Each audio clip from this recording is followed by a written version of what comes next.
Hello guys, आज हम पढ़ेंगे शगुन अपशगुन।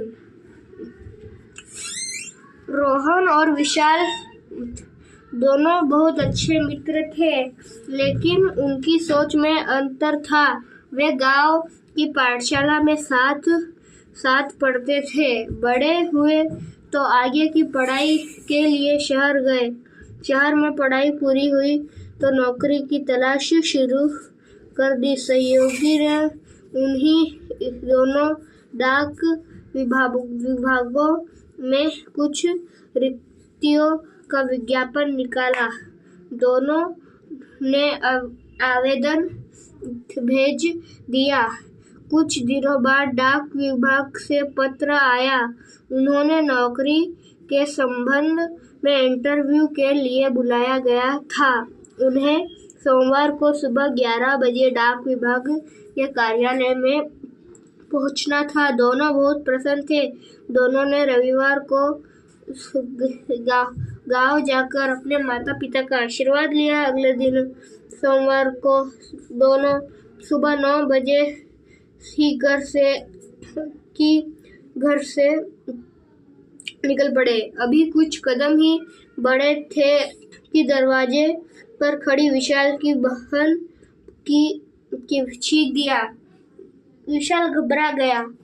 वह बोला, धत तेरी की, हो गया अपशगुन। रोहन, अब जाना बेकार है। अब नौकरी हमें नहीं मिलने वाली। रोहन हंसकर बोला, अरे मित्र, तुम पढ़ लिख कर भी शगुन अपशगुन में विश्वास करते हो। चलो, चीख से कुछ नहीं होता। विशाल बोला, होता है कैसे नहीं। मेरी दादी कहती है कि किसी काम के लिए जाते समय अगर कोई छींक दे तो वह काम कभी नहीं होता। अगर मेरी दादी तो सुबह उठते ही 8-10 छींके मार देती है। अगर छींकने से काम तो गाइस एक अगला पेज पलटने के लिए रुक जाए तो हमारे घर में तो कई काम ही नहीं हो, पर ऐसा कुछ नहीं है।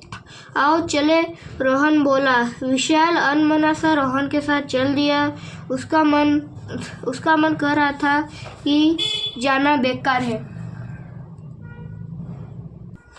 थोड़ी देर में वे गांव से बाहर पहुंच गए। दूर से बस आती हुई दिखाई दी। रोहन ने कहा, दौड़ो विशाल, दौड़ो, बस निकल जाएगी।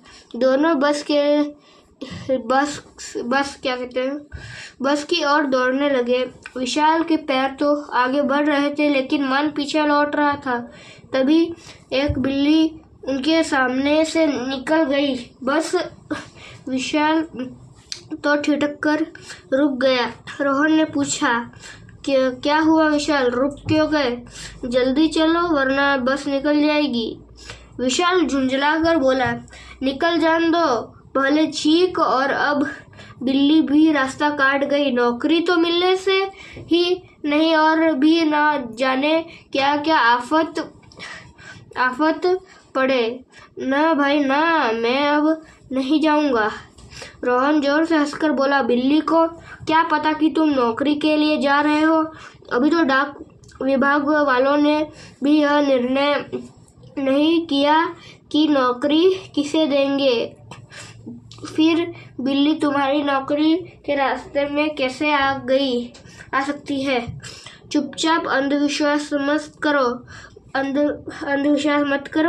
विशाल ने उत्तर दिया। अब जो भी कहो, लेकिन पुराने जमाने से चली आ रही यह बातें झूठ नहीं हो सकती। यह नौकरी न तुम्हें मिले ना मुझे। रोहन ने बहुत समझाया, लेकिन विशाल नहीं माना। वह वापस लौट गया। विशाल को समझाने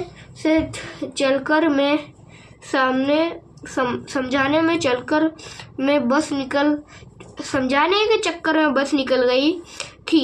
रोहन अगली बस की प्रतीक्षा करने लगा। थोड़ी देर में दूसरी बस आ गई और वह उसमें बैठ गया। वह सोच रहा था कहीं ऐसा न हो कि मुझे देर हो गई और देरी से पहुंचने के कारण मुझे नौकरी ना मिले, फिर नौकरी की हानि तो होगी। विशाल भी कहेगा कि देखा, छींक और बिल्ली के रास्ता काट जाने पर फल। लेकिन सौभाग्य से रोहन समय पर शहर पहुंच गया। डाक विभाग के अधिकारी ने जो कहा पूछा, रोहन ने उसका ठीक ठीक उत्तर दे दिया।